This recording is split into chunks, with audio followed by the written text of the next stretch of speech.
우리는 참 열심히 삽니다. 대한민국의 모든 사람은 아이부터 어른까지 다 열심히 살아갑니다. 세계 어느 누구보다도 공부를 열심히 하고 세계 어느 누구보다도 일을 많이 합니다. 그런데 우리가 이렇게 열심히 공부하고 좋은 대학 들어가고 좋은 일을 하기 위해서 이렇게 많이 일하는 이유가 무엇입니까? 바로 행복하기 위해서입니다. 우리는 행복하기 위해서 좋은 대학 가려고, 좋은 직장 얻으려고, 좋은 많은 돈을 벌려고 노력을 합니다. 그런데 우리의 문제가 무엇입니까? 제가 새가족 교육 때도 나눈 그런 주제지만 우리가 이렇게 열심히 살아가는데도 우리가 큰 문제가 있는데, 그것이 무엇이냐면 아무리 좋은 대학을 가고 아무리 좋은 직장을 얻고 아무리 돈을 많이 벌어서 그리고 심지어는 결혼을 한다 할지라도 우리가 바라는 행복에 이르지 못한다는 데 있습니다. 아니, 그냥 행복하지 못하게 된다는 것뿐만 아니라 이 세상에 어느 누구보다도 빨리 절망하게 되는 게 우리나라 사람들의 모습입니다. 우리는 누구보다도 더 많이 열심히 일해서 행복하려고 하지만 누구보다도 더 빨리 더 많이 좌절하게 되는 것이 우리의 모습입니다. 그 증거가 어디 있습니까? 자살률이 전 세계 1, 2등을 다투고 있습니다. 모두 극단적인 선택을 하는데 너무나도 빨리 달려가고 있습니다. 왜 자살을 합니까? 그냥 오늘 어려움이 있고 어려운 불행이 있으면 견딜 수 있겠는데 이 불행을 계속해서 견뎌도 내일 좋아질 것 같지 않습니다. 6개월 후에 좋아질 것 같지 않습니다. 1년 후에, 10년 후에, 20년 후에 내가 행복해질 것 같지가 않습니다. 그러니까 미래를 봐도 희망이 보이지 않아서 이런 극단적인 선택을 하게 되는 것입니다. 여러분, 우리가 이런 모습이 아닙니까? 이렇게 평생을 노력했는데 우리는 나의 행복은 어디 있을까? 이러면서 고민하고 계시진 않습니까? 여러분, 우리가 이렇게 절망하고 살아가는 이유는 그렇게 노력하며 살아가는데도 절망하며 행복을 찾지 못하는 그 이유는 무엇이냐면 우리가 행복을 잘못된 곳에서 찾고 있기 때문입니다. 우리는 잘못된 곳에서 행복하려고 노력하고 있습니다. 우리를 사랑하시는 하나님께서는 우리가 행복하기를 원하십니다. 여러분, 우리가 행복하기를 원하시는 분이 우리의 하나님 아버지입니다. 그래서 그 행복할 수 있는 방법, 진정으로 행복하는 방법, 영원히 행복할 수 있는 방법에 대해서 하나님께서 우리에게 알려주셨는데 그 방법이 바로 우리 오늘 읽은 시편 1편에 나와 있습니다. 우리 1편 1절 말씀을 우리 같이 읽겠습니다. 시작. 복 있는 사람은 악인들의 꾀를 따르지 아니하며 죄인들의 길에 서지 아니하며 오만한 자들의 자리에 앉지 아니하고. 자, 이 말씀에서 보면 복 있는 사람이라고 말합니다. 그런데 이 복 있는 사람의 복이라는 말이 히브리어로 아쉬레라는 말입니다. 아쉬레라는 말인데 그 의미를 찾아보면 그 사전적 의미가, 첫 번째 의미가 행복하다라는 말입니다. 복 있는 사람은 행복한 사람이라는 뜻입니다. 하나님께서는 이 시편 1편을 통해서 우리에게 행복하게 살아가는 법에 대해서 알려주고 있는 겁니다. 행복하게 사는 인생은 어떤 인생인가? 행복하게 사는 사람은 1절에서 세 가지를 하지 않는 사람이라고 말씀을 합니다. 첫 번째, 행복한 사람은 악인들의 꾀를 따르지 않습니다. 두 번째, 죄인들의 길에 서 있지 않습니다. 세 번째, 오만한 자들의 자리에 앉지 않습니다. 우선 이 말씀을 보면 악인들의 꾀를 따른다는 말을 보면 악인들의 꾀를 따른다, 걷는다는 의미입니다. 악인들과 함께 걸어다닙니다. 그들과 함께 시간을 보냅니다. 악인들과 함께 생활하면서 걷다 보니까 그들의 생각에 노출이 되어서 내 마음이 영향을 받게 되는 겁니다. 그러다 보면 우리도 모르게 더 악한, 악인들보다 더 악한 죄인들의 길에 서게 됩니다. 이 악인들과 죄인들은 거의 비슷한 단어라고 볼 수 있는데 굳이 차이점을 찾자면 악인은 범죄를 한두 번 저질른 사람이라고 본다면 죄인들은 평생 그 범죄를 업으로 삼는 그런 사람을 말을 하고 있습니다. 이런 죄인들의 길에 서게 된다. 그냥 내가 우연히 선 것이 아니라 서게 된다는 것은 내가 그 사람의 생활 스타일을 받아들인다는 얘기입니다. 내가 그 사람과 동일시하게 된다는 얘기입니다. 내가 그 사람의 라이프 스타일을 같이 살게 되고 죄인들의 인생을 살게 된다는 그런 의미입니다. 이렇게 시간을 보내면 결국에서는 죄인들과 같은 자리에 서게 되고 결국에서는 오만한 자의 자리에 앉게 된다고 말씀합니다. 오만한 자들은 하나님을 비우는 자들입니다. 하나님을 경멸하는 사람들입니다. 그리고 하나님을 따르는 사람들을 비웃으면서 얘기하는 사람들입니다. 오만한 자들의 자리에 앉았다는 것은 그 자리를 내 자리로 평생에 내가 거기에서 머문다, 그런 말씀을 하고 있습니다. 우리가 악인들과 함께하면서 우리의 마음을 노출시켰더니 결국 시간이 지날수록 계속해서 더 악해지고 더욱더 안 좋아져서 우리가 더욱더 악해져서 우리의 모습이 가장 악한 자의 모습으로 변하게 된다는 것을 말씀을 하고 있습니다. 그래서 하나님께서는 너는 절대 악한 자에게 너의 마음을 노출시켜서 그들과 함께하면 행복할 수가 없다고 말씀합니다. 우리가 행복하지 않은 이유는 악한 자들과 함께 시간을 보내기 때문입니다. 우리는 이렇게 얘기할 수 있습니다. 내 주위에는 악한 자가 없습니다. 범죄자가 없습니다. 그러나 우리는 우리의 문화에 얼마나 많이 우리의 마음을 노출시키고 살아갑니까? 얼마나 그 수많은 범죄와 수많은 더러운 것들과 죄에 우리의 마음을 노출시키고 우리의 마음에 나도 모르게 들려오는 그런 악한 노래들과 악한 영화들에 우리의 마음을 계속해서 노출시켜서 살아가고 있지 않습니까? 우리가 그렇게 무방비하게 노출시켜서 살아간다면 그것이 우리의 마음을 이끌어서 계속해서 하나님으로부터 멀어지게 하고 행복하지 못하게 만드는 것이 바로 거기에 있습니다. 그렇다면 행복하게 되려면 어떻게 살아야 되는가? 그것이 2절에 나와 있습니다. 시편 1편 2절 말씀을 우리 같이 읽겠습니다. 오직 여호와의 율법을 즐거워하여 그의 율법을 주야로 묵상하는도다. 자, 하나님의 말씀을 즐거워하면 행복할 수 있다고 말씀합니다. 이 말씀이 포인트입니다. 행복한 사람과 행복하지 않은 사람의 가장 중요한 차이점 하나를 꼽자면 바로 이 한 가지, 하나님의 말씀을 즐거워하는가 즐거워하지 못하는가에 있다는 사실입니다. 행복한 사람은 하나님의 말씀을 즐거워해서 그 말씀을 주야로 밤낮으로 계속해서 끊임없이 묵상을 하는 사람입니다. 그런데 우리가 묵상한다는 말은 우리가 생각할 때 어떻게 생각합니까? 소리 없이 그냥 우리 마음속에 듣고 가만히 있으면 묵상한다고 그렇게 생각을 합니다. 그렇지만 성경에서 말씀하는 묵상한다는 의미는 그것이 아닙니다. 묵상한다고 할 때 그 히브리어가 하가라는 말을 씁니다. 하가라는 말인데 이 말은 낮은 목소리로 조용하게 말하는 것을 뜻합니다. 성경이 말하는 묵상은 낮은 목소리로 조용하게 말하는 겁니다. 이렇게 계속해서 하나님의 말씀을 좋아해서 밤낮으로 낮은 톤으로 말을 하는 겁니다. 왜 이렇게 되냐면 이 단어의 기본적인 뜻이 어디서 왔냐면 동물들이 으르렁거리는 그런 모습에서 온 겁니다. 동물들이 그르렁그르렁 거리듯이 낮은 목소리로 이렇게 얘기를 하는 겁니다. 복 있는 사람은 악인의 길을 듣지 아니하며 죄인의 길에 서지 아니하며 계속해서 낮은 목소리로 계속 말을 하는 겁니다. 그러면 왜 자꾸 낮은 목소리로 다니면서 하루 종일 이 말씀을 입으로 말을 하라고 말씀합니까?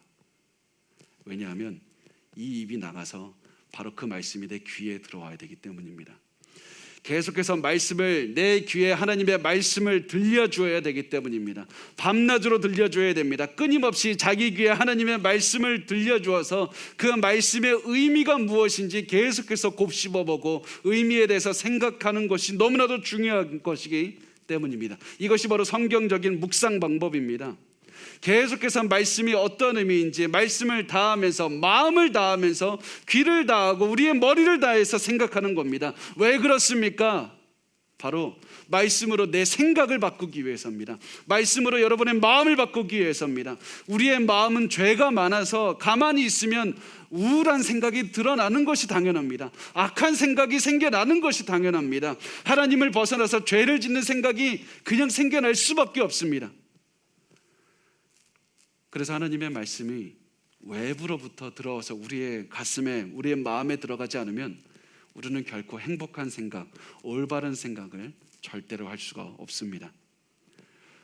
그래서 우리가 일반적으로 얘기하는 동양적인 명상을 인정하지 않는 겁니다. 세상에서 말하는 요가나 명상을 하는 방법이 무엇입니까? 그들은 이렇게 말합니다. 마음을 비우고 마음의 내면을 잘 생각해 보라고 말합니다. 마음을 비우고 마음을 잘 살펴보면 그것이 여러분에게 평화를 줄 것이라고 얘기를 합니다. 그러나 마음을 들여다보면 우리는 더러운 생각과 욕망과 탐욕밖에 찾을 수가 없습니다. 죄밖에 우리의 마음이 없습니다. 우울함과 탐욕밖에 찾을 수 없는 것이 우리의 마음입니다. 예레미야서 17장 9절은 이렇게 말씀합니다. 만물보다 거짓되고 심히 부패한 것이 마음이다. 우리의 마음을 아무리 비우고 우리의 마음을 아무리 살펴보아도 우리의 마음은 악한 것밖에 찾을 수가 없습니다. 우리가 평안을 얻고 우리가 행복하기 위해서는 우리의 마음을 살펴볼 것이 아니라 하나님의 말씀을 자꾸 우리의 귀에 들려주고 우리의 마음을 변화시켜야 되는 것입니다. 그래서 바울은 이렇게 얘기를 합니다. 로마서 12장 2절 말씀에 이렇게 말합니다. 너희는 이 세대를 본받지 말고, 이 세대를 본받지 말라는 것은 이 세대가 하는 생각의 방식을 본받지 말라, 이 세대가 하는 세계관을 본받지 말라, 이 세대가 하는 생각하는 그 모든 것들을 본받지 말고 오직 마음을 새롭게 하라고 말씀합니다. 마음을 새롭게 하라는 겁니다. 영을 새롭게 하라는 것이 아니라 너희의 마음을 새롭게 함으로 변화를 받아야 된다. 그래서 하나님의 선하시고 기뻐하시고 온전하신 뜻이 무엇인지 분별하라. 우리의 마음을 변화시켜야 된다는 것입니다. 우리의 마음을 새롭게 해야 된다. 너희의 생각을 변화시켜야 된다. 이렇게 말씀합니다. 베드로 사도도 이렇게 말씀합니다. 베드로전서 1장 13절 말씀을 우리 같이 읽어보겠습니다. 시작.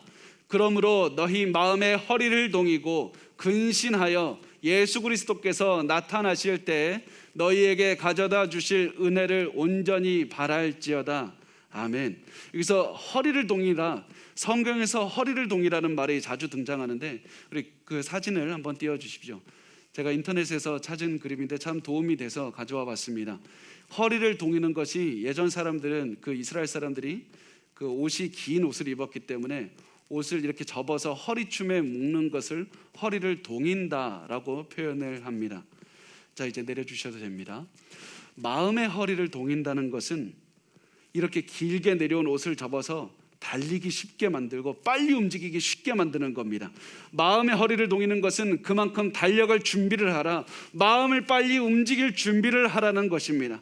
그래서 마음을 다시 한번 굳게 잡고 근신하라는 말은 술 취하지 말고 경계해야만 된다. 항상 마음을 깨어 있어야 된다. 너의 마음이 세상의 것에 취해 있지 말고 마음을 항상 깨어 있고 경계해서 그리스도의 은혜에 너의 모든 소망을 두어야 된다. 마음을 지키라, 깨어 있으라. 그래서 하나님께서는 계속해서 성경에서 우리가 행복하기 위해서는 지금 너의 마음이 어디에 있는가, 너의 마음에 무엇을 넣을 것인가가 중요하다고 말씀합니다. 우리가 행복하기 위해서, 복 있는 삶을 살기 위해서 중요한 것은 우리의 마음에 지금 무엇을 넣을 것인가, 우리가 무엇을 듣고 있는가. 그래서 행복한 사람은 계속해서 하나님의 말씀을 듣고 그 생각을 변화시키는 사람입니다. 그 생각이 변함에 따라 그 생활의 방식도 변화가 되게 됩니다. 그래서 지금 중요한 것이 여러분의 귀에 무엇이 들리고 있는가, 그것입니다. 그냥 가만히 두지 마십시오. 어떤 것이든지 여러분의 귀에 들려오도록 가만히 두지 마십시오. 우리의 귀에 무엇이 들리는가, 이것이 중요합니다. 그래서 시편 1편 기자는 우리에게 이 질문을 던지고 있습니다. 지금 우리 앞에는 두 가지 삶의 방식이 있다는 겁니다.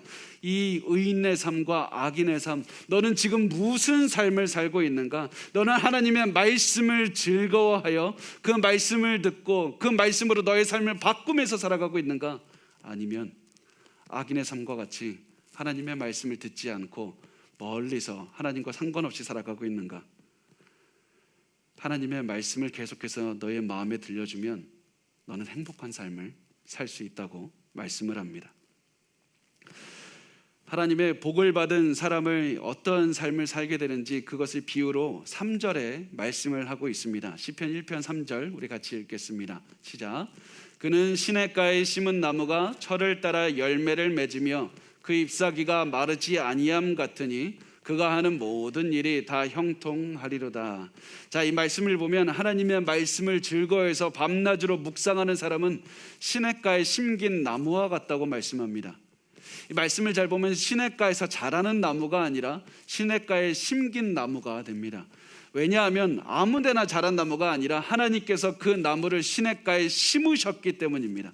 다른 사람이 아니라 하나님께서 직접 심으신 나무이기 때문입니다.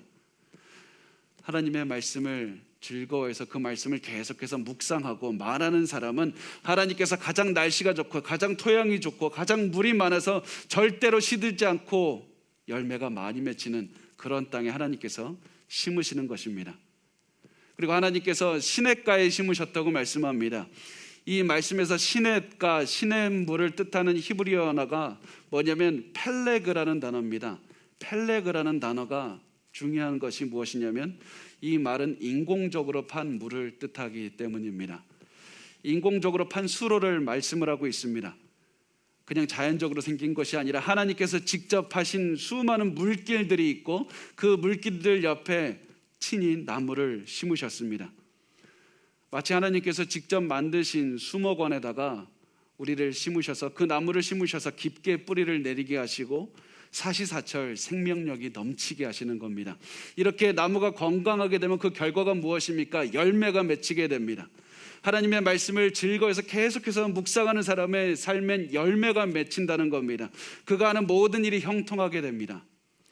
여기서 성경이 말하는 형통함은 그 하나님께서 주시는 형통함이 무엇이냐면 시작한 일을 끝내는 것, 성취되는 것이 형통함입니다.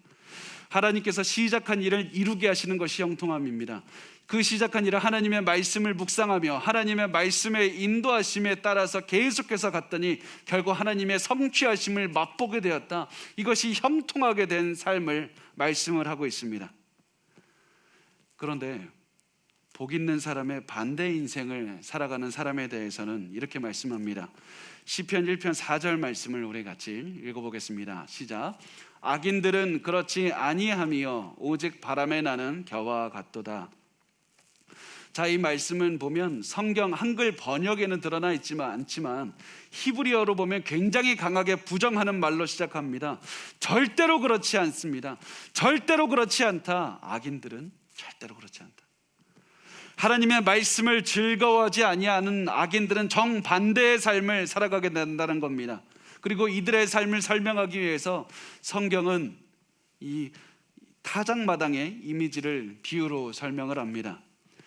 곡식을 수확한 다음에 이제 키질을 하지 않습니까? 키질을 하면 곡식의 껍질은 가벼워서 바람이 불면 날아가지만 무거운 그 알맹이는 바닥으로 떨어진다는 겁니다. 마치 악인이 속이 비어버린 껍데기와 같은 인생을 살게 된다. 하나님의 말씀을 즐거워하지 않으면 뿌리도 없고 속이 빈 껍질이 되어서 아무런 열매도 맺지 못하는 작은 바람에도 그냥 날아가 버리는 그런 인생을 살아가게 된다는 겁니다. 이 모든 결과가 무엇입니까? 시편 1편 5절 말씀에 나와 있습니다. 우리 같이 읽겠습니다. 그러므로 악인들은 심판을 견디지 못하며 죄인들이 의인들의 모임에 들지 못하리로다. 하나님의 말씀을 멀리한 사람은 겉으로 보기에는 잘 사는 것처럼 보일 수 있습니다. 이 땅에서 아무런 문제 없이 행복한 것처럼 보일 수는 있습니다. 마치 여러분 속이 빈 껍질을 멀리서 보면 이게 실제로 알맹이가 차 있는 껍질인지 속이 비어버린 껍질인지 확인하기 어려운 때가 참 많습니다. 우리 주변 사람들도 아니면 우리도 잘 살고 있는 것처럼 행복한 것처럼 아무런 문제가 없는 것처럼 보일 수도 있지만 그 모든 삶의 빈 껍질과 같은 그런 인생을 살아갈 수가 있습니다. 그리고 우리의 인생이 다 끝난 다음에 나중에 심판대 앞에 서게 될 때가 있을 텐데 하나님 앞에 말씀을 멀리한 그런 악인은 심판을 절대로 견디지 못하게 될 것이다. 이렇게 말씀을 합니다. 그렇지만 하나님의 말씀을 평생 묵상하면서 산 사람은 그 마지막은 악인과는 전혀 다를 것이라고 말씀합니다. 시편 1편 6절 말씀 우리 같이 읽겠습니다. 시작. 무릇 의인들의 길은 여호와께서 인정하시나 악인들의 길은 망하리로다. 여기서 하나님께서 의인들의 길을 인정하신다라고 하셨는데 인정한다는 것은 상을 준다거나 그런 의미가 아니라 이 인정한다는 말의 히브리어가 야다라는 말을 쓰고 있습니다. 야다라는 말은 굉장히 친숙하게 안다는 말입니다. 하나님께서 의인들의 길을 안다는 겁니다. 왜 알고 있습니까? 이 사람이 평생 살아가면서 하나님의 말씀을 묵상했고 하나님의 말씀의 인도하심에 따라 그 모든 순간을 살아냈습니다. 고난이 올 때마다 그 고난의 순간에서도 하나님의 말씀을 다시 한번 묵상하고 하나님의 인도하심을 받아서 계속해서 살았습니다. 그래서 그는 평생에 하나님과 동행하면서 하나님의 뜻을 따라서 살아가게 된 것이었습니다. 그래서 이 사람이 하나님의 심판대에서 앞에 섰을 때 내가 저 사람을 잘 안다, 저 사람 내가 안다고 말씀하는 겁니다. 그런데 악인은 어떤 사람입니까? 하나님과 동행해 본 적이 없습니다. 하나님의 의견을 구해 본 적도 없고 하나님의 말씀으로 살아본 적이 없습니다. 그래서 하나님과 관련된 인생을 살지 않았기 때문에 망하게 된다고 말씀을 합니다. 그래서 시편 1편은 우리에게 다시 한번 질문을 합니다. 하나님의 말씀을 묵상하며 평생 살아온 그런 의인이 있고 하나님의 말씀을 멀리한 악인이 있다. 너는 이 두 삶의 방식에서 어떠한 길을 걸어가고 있는가? 너는 지금 이 두 삶의 방식에서 의인의 삶을 살고 있는가? 악인의 삶을 살고 있는가? 하나님의 말씀을 계속해서 묵상하고 살아가고 있는가? 아니면 하나님의 말씀에 멀리 떨어져서 살아가고 있는가? 그리고 저는 한 가지 확신하는 게 있습니다. 여러분의 대답을 듣지 않아도 확신하는 것이 있습니다. 여기서 아무도 의인의 삶을 살 수 없다는 겁니다. 아무도 지금 그렇게 살아가고 있지 않습니다. 이 세상 어느 누구도 행복한 인생을 살아가고 있지 않습니다. 복된 인생을 살기 위해서는 시편 1편 1절에 뭐라고 합니까? 악인들의 꾀를 따르면 안 됩니다. 죄인들의 길에 서면 안 됩니다. 오만한 자들의 자리에 앉으면 안 됩니다. 2절 말씀을 보면 말씀을 항상 즐거워해서 매일 그 말씀을 묵상하면서 살아가야 됩니다. 그러나 저와 여러분은 매일 악한 자들과 함께 살았고 악한 자들과 함께 살며 하나님을 멀리했고 하나님을 따라가는 사람들을 오히려 경멸하며 비웃으며 살아간 적들이 얼마나 많습니까? 하나님의 말씀을 우리는 멀리하며 살았습니다. 그래서 시편 1편은 사실상 우리에게 이렇게 얘기하는 겁니다. 죄 있는 너희는 절대로 행복할 수 없다. 너희는 절대로 어떠한 복도 받을 수 없고 너희에게는 심판만 기다리고 있고 하나님의 심판 앞에서 두려워하면서 떨 수밖에 없는 그런 인생을 살아가게 된다고 말씀을 하고 있는 겁니다. 우리는 시편 1편을 보면 절대로 행복할 수 없습니다. 20세기의 최고의 설교가 중에 한 명이라고 할 수 있는 아이언사이드라는 목사님이 계십니다. 굉장히 유명한 분인데 이분의 설교를 들어보면 팔레스타인을 방문한 한 사람의 이야기에 대해서 말씀을 해주십니다. 이 사람이 유대인들과 아랍인들이 모인 그 자리에서 시편 1편에 대해서 강의할 기회가 생겼다고 합니다. 이 사람이 시편 1편을 그 사람들 앞에 서서 천천히 읽은 다음에 이렇게 질문했다고 합니다. 이 시편 기자가 말하고 있는 복 있는 사람이 도대체 누굽니까? 이 사람은 단 한 번도 악인들의 꾀를 따르지 않았고 단 한 번도 죄인들의 길에 서 있지 않았고 단 한 번도 오만한 자들의 자리에 앉지 않았습니다. 이 사람은 죄가 없는 사람입니다. 이렇게 질문하니까 아무도 대답하지 못했습니다. 그러자 강연자가 또 질문합니다. 이 사람이 위대한 믿음의 아버지 아브라함입니까? 그러니까 저기서 한 노인이 대답합니다. 아니요, 아브라함일 수 없습니다. 아브라함은 아내를 부인했고 아내에 대해서 거짓말을 했습니다. 그러면 율법을 전해준 모세입니까? 그러자 누가 대답합니다. 아닙니다. 모세일 수가 없습니다. 모세는 사람을 죽였습니다. 또 무리바에서는 분노를 억제하지도 못했습니다. 그럼 다윗입니까? 다윗은 살인을 했고 강간을 했던 사람입니다. 다윗도 아닙니다. 오랫동안 침묵이 흘렀습니다. 그런데 어떤 나이가 지긋한 유대인이 조용히 일어나면서 이렇게 이야기를 했다고 합니다. 형제들이여, 나에게는 여기 작은 책 한 권이 있습니다. 신약 성경이라고 합니다. 요즘 내가 읽고 있는 책입니다. 만약에 내가 이 책을 믿고 이 책이 진실이라고 믿는다면 저는 이 시편 1편에 쓰여진 복 있는 사람이 바로 나사렛 예수라고 생각합니다. 여러분, 바로 이 예수 그리스도가 시편 1편에 있는 복 있는 사람입니다. 시편 1편은 바로 예수 그리스도를 가리키고 있습니다. 세상에서 가장 복 있는 인생을 살았던 분이 바로 예수 그리스도셨고, 이 세상에서 가장 행복한 삶을 사셨던 분이 예수 그리스도셨습니다. 왜냐하면 예수님은 항상 말씀을 즐거워하셨습니다. 말씀을 항상 묵상하셨습니다. 말씀대로 그 삶을 바꿔서 순종하면서 사셨기 때문입니다. 예수님은 단 한 번도 악인들의 꾀를 따르지 않았고, 죄인들의 길에 서지 않았고, 오만한 자들의 자리에 앉지 않으셨습니다. 예수님은 온 인류 중에서 가장 행복하고 복 있는 인생을 살아가셨습니다. 그리고 여기에 바로 우리의 행복할 수 있는 기쁜 소식이 여기 들어 있습니다. 우리가 이 예수 때문에 행복할 수 있는 기쁜 소식이 있습니다. 고린도후서 5장 21절 말씀 우리 같이 읽도록 하겠습니다. 시작. 하나님이 죄를 알지도 못하신 이를 우리를 대신하여 죄로 삼으신 것은 우리로 하여금 그 안에서 하나님의 의가 되게 하려 하심이라. 한 번도 죄를 짓지 않은 예수 그리스도께서 우리를 위해서 죽으심으로 우리도 그 예수 그리스도처럼 죄가 없는 의롭게 됐다고 말씀을 하고 있습니다. 이제 우리도 예수님처럼 믿음 있기만 하면, 예수 그리스도를 믿기만 하면 예수 그리스도의 그 어떠한 죄도 없이 살았던 그 삶을 우리도 그렇게 의롭게 될 수 있다는 겁니다.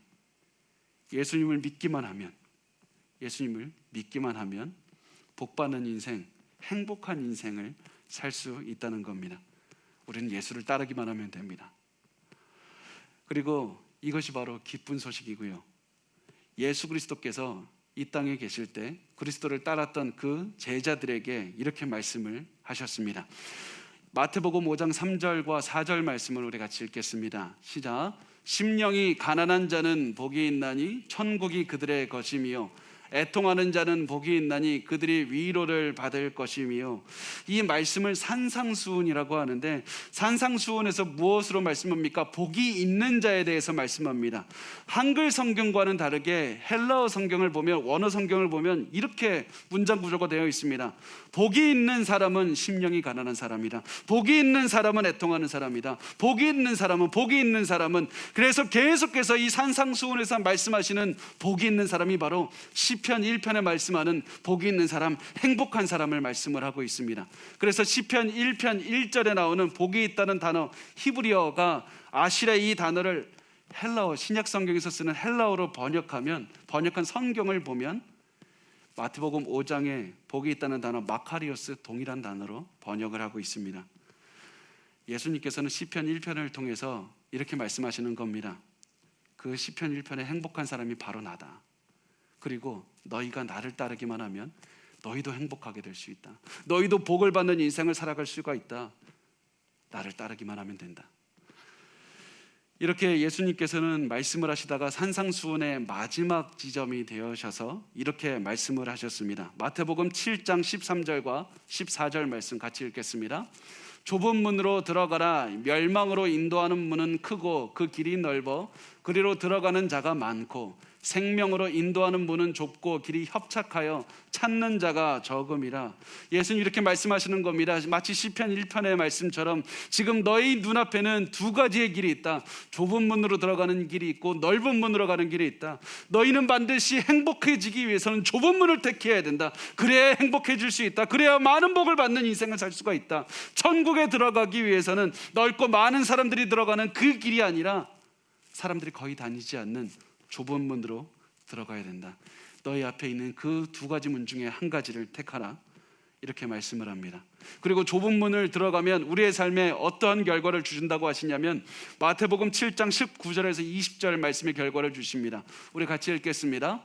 아름다운 열매를 맺지 아니하는 나무마다 찍혀 불에 던져지느니라. 이러므로 그들의 열매로 그들을 알리라.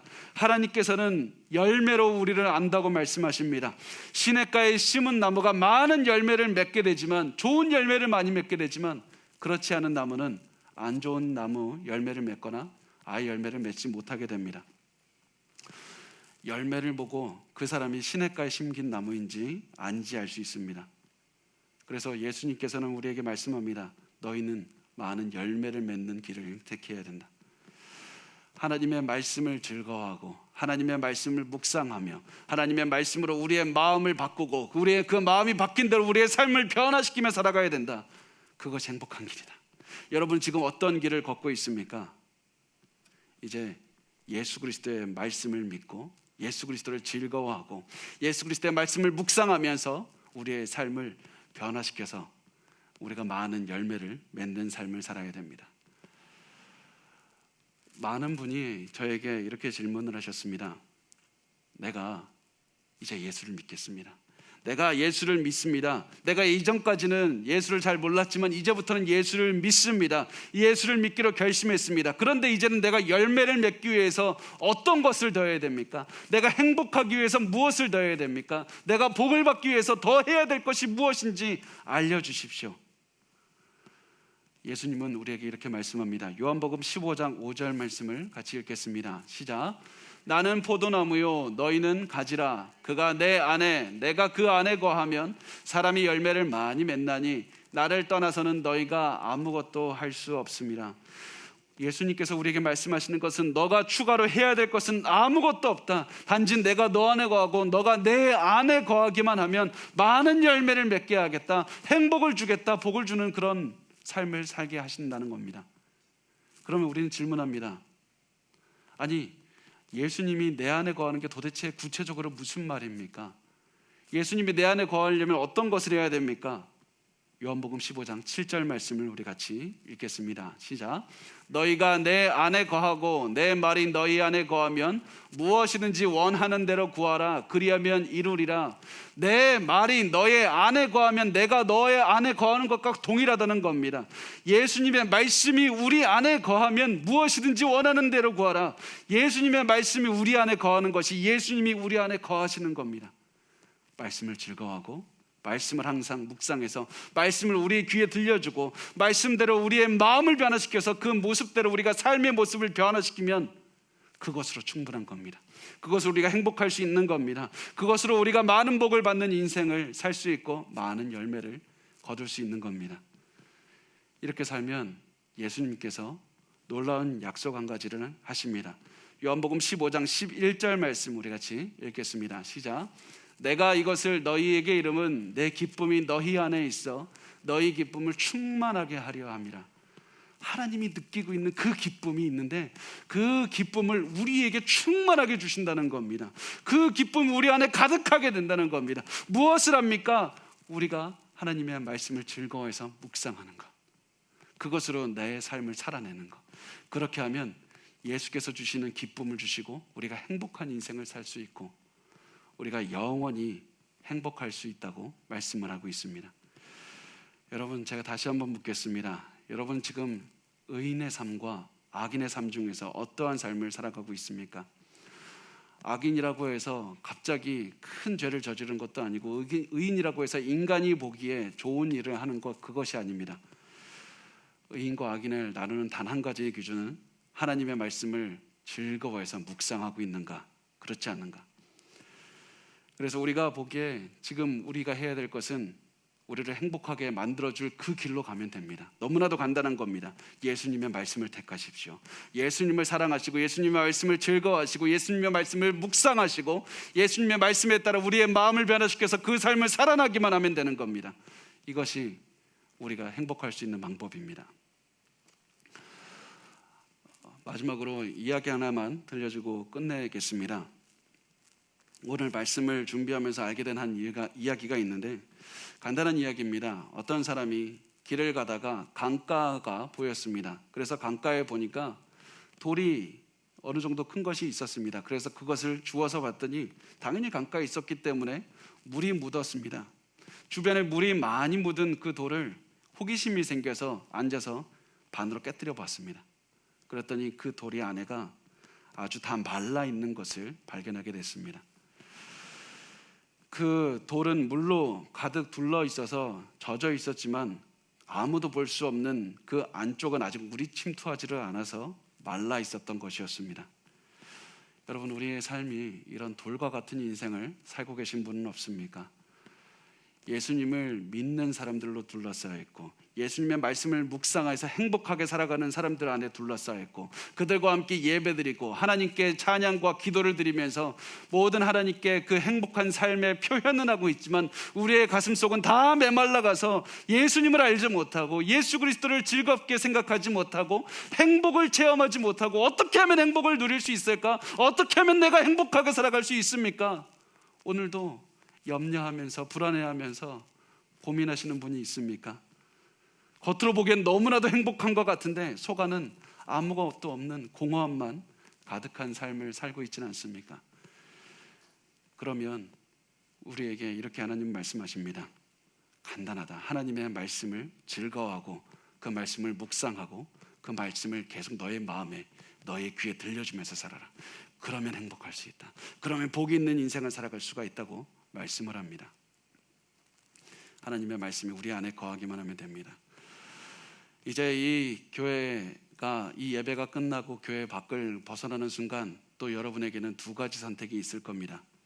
그냥 세상의 말을 듣고 살아가든지 평소처럼, 아니면 이제부터 하나님의 말씀을 즐거워하며 하나님의 말씀을 들으면서 살아가든지.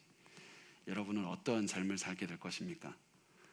예수님의 말씀을 즐거워하고 예수님의 말씀을 들으면서 살아가십시오. 하나님께서 영원한 행복함과 기쁨을 여러분의 마음속에 채워주실 줄 믿습니다.